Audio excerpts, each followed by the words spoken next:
Assalamualaikum warahmatullahi wabarakatuh. Kembali lagi kawan di Legenda Catur Dunia.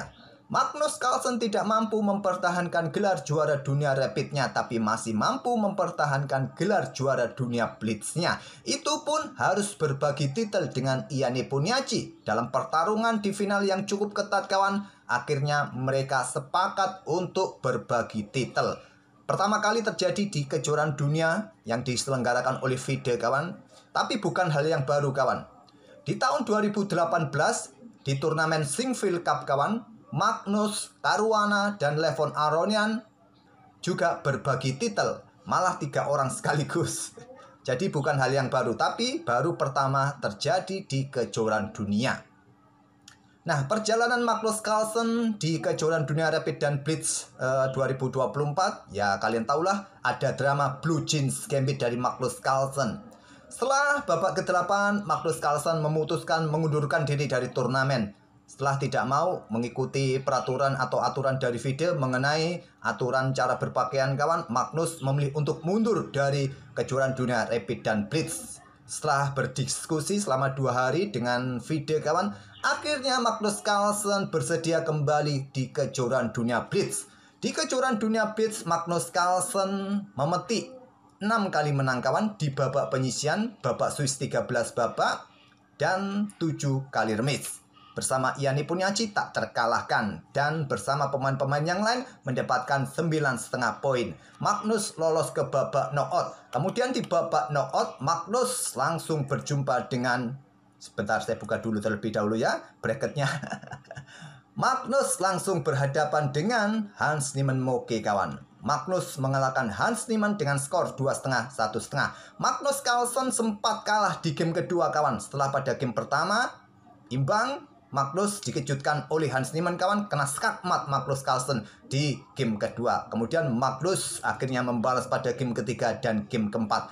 Tidak ada lagi game tambahan. Magnus kemudian di babak semifinal berhadapan dengan Jan Christoph Duda. Jan Christoph Duda hancur lebur oleh Magnus Carlsen 3-0. Sebentar, Magnus Carlsen lagi telepon kawan ya.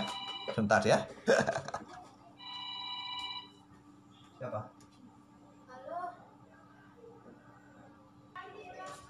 Magnus Carlsen telepon. Oke. Jan Christoph Duda hancur lebur kawan oleh Magnus Carlsen 3-0.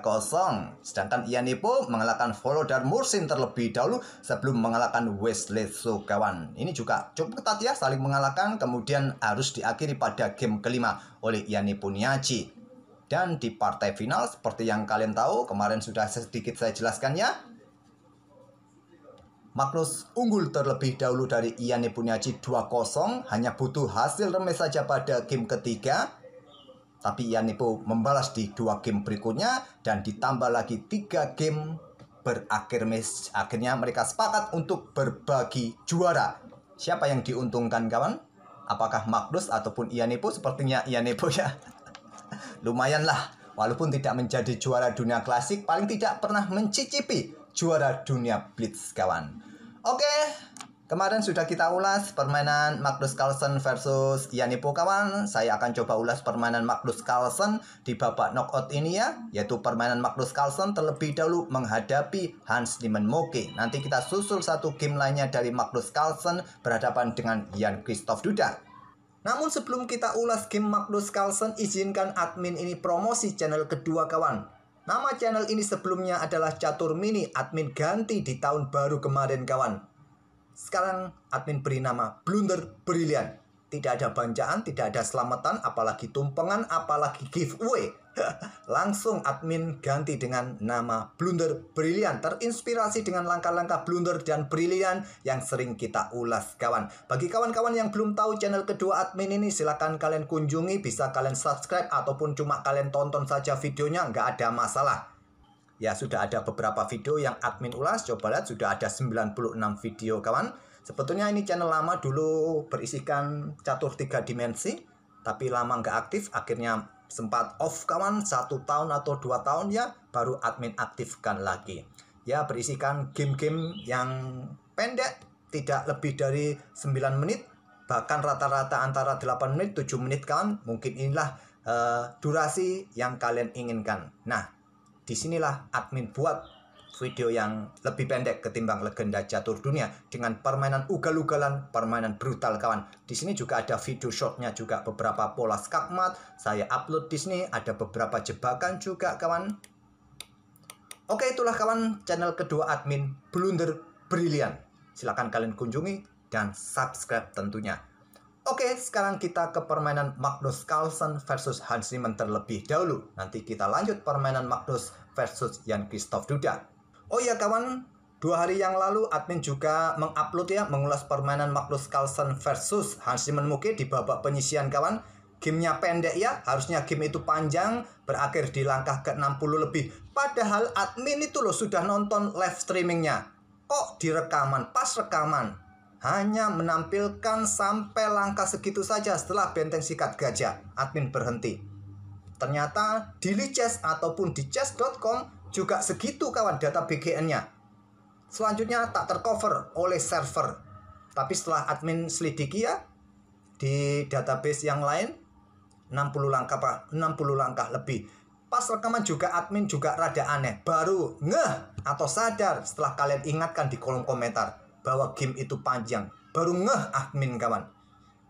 Padahal nonton live streamingnya pagi itu nonton kawan. Tapi admin lupa menyampaikannya. Oke, mohon maaf ya. Ya admin sebagai manusia tentu ada kesalahan penyampaian berita, cara analisa. Silakan kalian koreksi ya. Oke, permainan Magnus melawan Hans Niemann Moke pada game kedua terlebih dahulu. Nanti kita susul, kita lanjut melawan Jan Christoph Duda. Pion E4 dari Hans Niemann, pion C5 sila defense dari Magnus, kuda F3, ada kuda C6 dan gajah B5. Rosolimo next Medinov attack dipilih oleh Hans Niemann Moke. Magnus memilih jalur sampingan langsung kawan, pion E5. Ya masih cukup banyak juga yang memainkan pion E5. Tapi pilihan utamanya pion G6, pion E6, jalur pion G6 sudah saya sebutkan beberapa hari yang lalu. Tak perlu ulangi lagi di game ini kawan. Pion E5 dipilih oleh Magnus Carlsen jelas untuk perkuat petak D4. Ya untuk menghadang permainan pion C, pion D4 kawan. Kuda C3 lanjut Hans Niemann. Di sini ada pion D6. Kemudian gajah langsung direposisi ke C4 menarget pion F7. Ada gajah E7. Kemudian pion D3. Kuda F6 persiapan rokade. Pion H3 terlebih dahulu untuk kontrol petak G4 kawan. Magnus langsung rokade, kemudian Hans Niemann melangkah kuda ke H2. Gajah E6 tantang Magnus, ditolak dengan langkah kuda G4. Di sini ada opsi kawan dengan kuda ini ke center, petak D5. Tapi memilih menantang pertukaran di petak G4 kawan. Dan Magnus memilih kuda D4.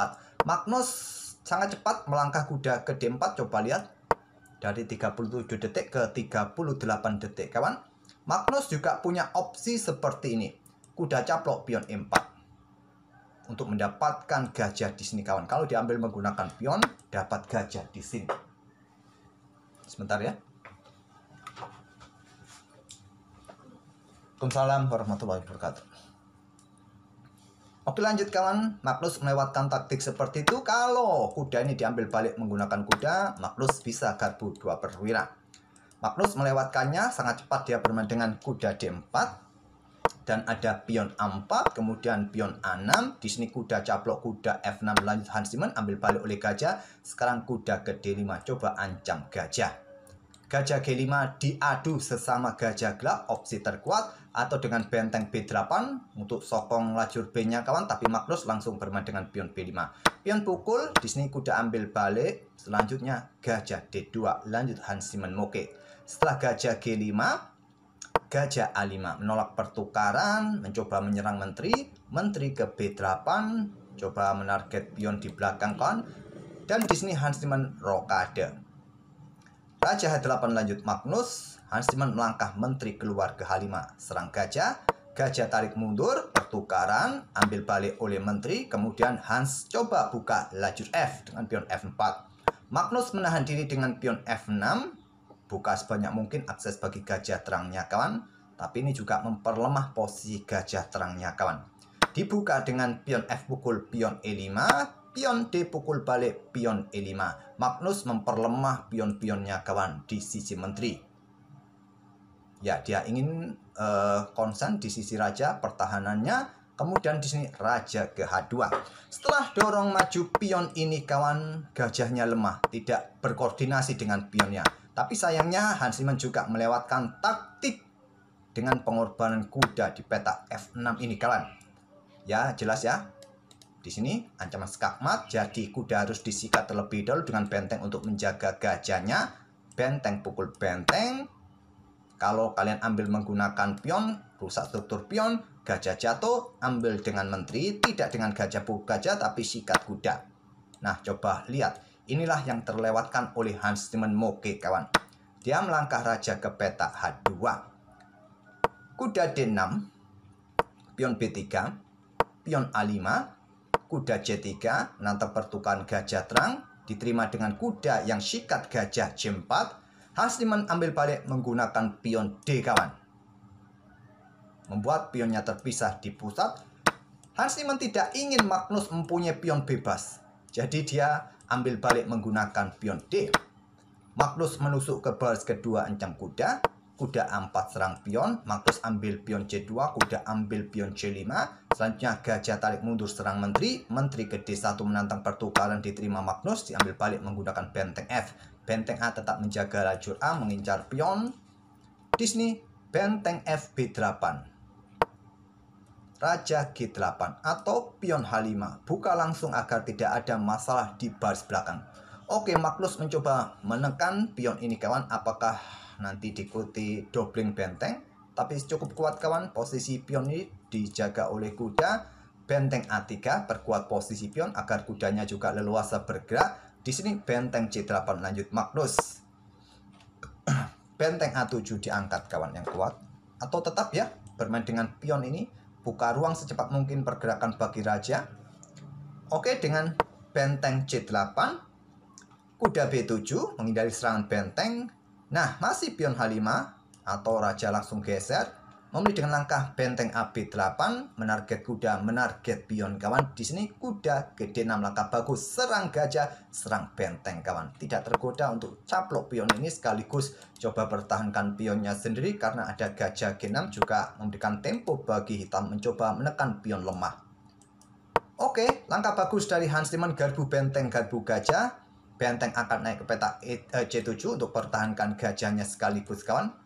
Ya, bagaimana kalau bergeser saja ke peta F8 di sini? Benteng ambil pion A5, benteng ambil pion B3 mungkin, maka bahayanya di sini ya. Tentu benteng tidak akan ambil pion ini, kawan. Dan coba lihat, ini juga cukup mengkhawatirkan bagi hitam. Dua pion terkoneksi, dapat dipastikan putih menang. Langkah bagus dari Magnus Carlsen. Sekarang benteng ambil pion A5. Dan raja G8 tidak berani ambil pion, kawan. Jelas ancamannya seperti itu tadi ya. Benteng B5 menantang pertukaran, kawan. Merasa unggul dua pion bebas di sisi kiri sisi papan. Ditolak Magnus dengan benteng A8. Di sini kuda caplok gajah. Dalam posisi kontrol waktu yang sudah di bawah 15 detik, kawan. Lagi-lagi Hans Niemann melewatkan langkah kemenangannya. Benteng A1, langkah kuatnya. Jika benteng pukul benteng, ya benteng B8, ancamannya skakmat. Ya, kemungkinan bentengnya digeser saja, mungkin ke peta F8, jaga gajahnya, kawan. Nah, sedikit demi sedikit pion ini bisa didorong maju. Oke, kembali lagi ke permainan aslinya. Langsung sikat gajah, ambil balik oleh raja. Raja langsung aktif, kawan. Dan di sini pion C5 terlalu terburu-buru. Pertahankan baris kedua, benteng D2, kawan. Karena setelah pion C5 dari Hans, Magnus menusuk ke baris kedua. Pion B4, nah benteng ke C2 yang kuat, memilih benteng ke B2. Benteng C1 pertahankan lajur C opsi terkuat, memilih benteng B8, memberikan kesempatan Magnus caplok pion C5. Benteng D7 skak. Raja bergerak ke G6 yang kuat, memilih ke peta E5, kawan. Ya, mungkin dinilai dengan langkah raja G6 ada benteng BB7, kawan. Pion-pion ini juga jatuh. Jadi Magnus memilih ke pusat saja. Benteng ambil pion G7, benteng C6. Nah, pion B5 di sini, kawan, pion F5. Berikan tempat pergerakan bagi raja, kawan. Tapi Magnus malah memberikan kesempatan skakmat bagi Hans Niemann Moke. Di langkah ke-41-nya Magnus kena skakmat. benteng E8 skakmat kawan. Kalau bisa dibilang skakmat macam ini dengan pola koridor mid, yaitu raja terjebak di satu lajur karena dibatasi oleh buah putih kawan. Dia terjebak di satu lajur atau satu baris dieksekusi di lajur E dengan benteng E8, pola skakmat koridor. Kemudian Magnus di game ketiga, game keempat baru memetik kemenangan kawan, membuat Hans Niemann gugur di quarter final. Oke, game berikutnya Magnus Carlsen versus Jan-Christoph Duda di semifinal. Saya pilih pada game ketiga. Dua game pertama, Magnus unggul 2-0. Di game ketiga ini dia hanya butuh hasil remis. Bermain dengan sisilah defense, Jan-Christoph Duda pion C5, pion C3. Bermain jalur tertutup kawan. Bermain dengan variasi alapin Magnus Carlsen untuk membangun center yang kuat dengan pion D4-nya nanti. Kuda F6, pion E5, kuda D5, kuda F3. Pilihan pertama dengan pion D4, pion pukul, ambil balik, selepas pion D6 ada kuda F3, selepas kuda C6 menekan pion E5 kawan, keluarkan gajah C4 serang kuda. Ada yang mundur ke B6, ada yang bermain dengan pion E6. Sampai di sini saja, tak perlu saya lanjutkan lagi. Kita kembali lagi ke permainan aslinya. Jadi memilih kuda F3 terlebih dahulu Magnus, setelah pion E6 baru pion D4. Pion C pukul pion D4, gajah keluar terlebih dahulu. Magnus bermain dengan gambit kawan. Tapi tidak ada namanya di sini di database, tidak disebutkan apa nama gambit ini ya. Nah, kuda B6. Kalau di sini kita melanjutkan dengan langkah pion D pukul pion C3, Magnus akan sikat kuda terlebih dahulu kawan. Pion ambil pion B2. Magnus membuat langkah pengorbanan seperti ini. Apa kompensasinya? Nah, setelah gajah B4 mungkin skak, blokade, sikat, ambil balik. Nah, pion ambil gajah. Di sini kawan, mungkin kalian lanjutkan dengan rokade. Hitam mungkin rokade. Nah, kalian bisa melangkah kuda B5. Coba lihat. Pion bisa diambil kembali, kuda mempunyai pos yang bagus kawan dengan pengorbanan atau gambit tadi. Para perwira masih duduk santai di belakang. Tentu putih diuntungkan dengan aktivitas perwira yang sudah manuver-manuver. Jika kalian melanjutkan dengan pion pukul pion, tapi dengan kuda B6, Jan-Christoph Duda berbalik ancam gajah, setelah tarik mundur kawan, baru dengan pion D pukul pion C3. Ambil balik oleh kuda, Jan-Christoph Duda dorong maju pion D5. N-pasen oleh Magnus, ambil balik oleh gajah. Kemudian rokade Magnus, kuda C6 terlebih dahulu dari Jan-Christoph Duda. Setelah menteri E2 untuk menghindari lajur D, untuk menghindari pertukaran yang terlalu dini kawan, di sini sudah saatnya hitam rokade. Jan-Christoph Duda memilih dengan pion H6 terlebih dahulu. Benteng D1, menteri ke E7 untuk menghindari pin ini ya. Kemudian kuda ke E4 serang gajah, gajah C7, diikuti gajah E3 melanjutkan pengembangan, dan persiapkan keluarkan dua bentengnya di lajur-lajur yang terbuka penuh, lajur C, lajur D. Masih tidak ingin rokade, bermain dengan langkah kuda D7. Ini juga langkah bagus kawan. Tapi di sini ada taktik ciamik yang ditawarkan oleh engine komputer untuk melakukan korban kualitas. Benteng sikat kuda, ambil balik oleh gajah, gajah C5 mengawasi diagonal gelap ini kawan. Tidak ada tempat buat menteri selain petak D8, kalian ikuti dengan benteng D1. Pin gajah, raja tidak bisa rokade sementara waktu, baik pendek ataupun panjang kawan. Nanti bisa kalian susul dengan langkah kuda ini lompat ke sini melakukan skak kawan. Oke, kembali lagi ke permainan aslinya. Jadi dengan benteng AC1 Magnus Carlsen bermain, di sini baru rokade di langkah ke-15-nya. Kuda D4 menawarkan pertukaran, ditolak menteri ke H4. Awas ancamannya di sini, kuda mundur ke G3, blokade diagonal gelap kawan. Ada kuda E5. Kesinikah? Magnus melangkah pertukaran kuda pukul kuda C6, ambil balik dengan kuda ambil balik menggunakan pion. Tetap ada opsi, kuda bisa lompat ke sini, mungkin ada benteng D4 serang menteri kawan, menteri mundur ke F6. Oke, memilih ambil balik dengan kuda, tidak mau struktur pionnya rusak. Kalian tahulah Magnus Carlsen sangat pintar merusak struktur pion lawan dan nanti akan dihancurkan lagi di permainan endgame-nya. Benteng C4, menteri mundur ke F6 yang kuat kawan, memilih mundur ke peta E7. Ada gajah C5, masalahnya di sini kawan, tusukan ya. Tidak bisa kan blokade dengan gajah di peta D6, ada kekuatan benteng kawan. Menteri mundur ke E8, posisi benteng terjebak, Magnus santai terlebih dahulu, pilih untuk aktivitas perwira yang lain, kuda H5. Pion F5, berikan ruang pergerakan. Jadi langsung sekarang disikat oleh Magnus, gajah ambil benteng F8. Raja yang ambil balik kawan. Kemudian Magnus di sini melangkah kuda F4 menantang pertukaran dengan gajah gelap, menekan pion ini juga kawan. Dengan kekuatan menteri didukung gajah mungkin di area gelap ini. Di sini pion B5 dan Magnus korban kualitas, langkah brilian, benteng sikat kuda C6. Ambil balik dengan menteri, kemudian Magnus sikat pion E6, brilian lagi kawan. Nah sekarang mulai pushing kawan. Apa yang kalian pilih? Ambil kuda terlebih dahulu atau ambil gajah terlebih dahulu? Yang Christoph sudah memilih ambil kuda terlebih dahulu. Kalau gajah pukul gajah E6 terlebih dahulu, maka menteri akan ambil balik kawan.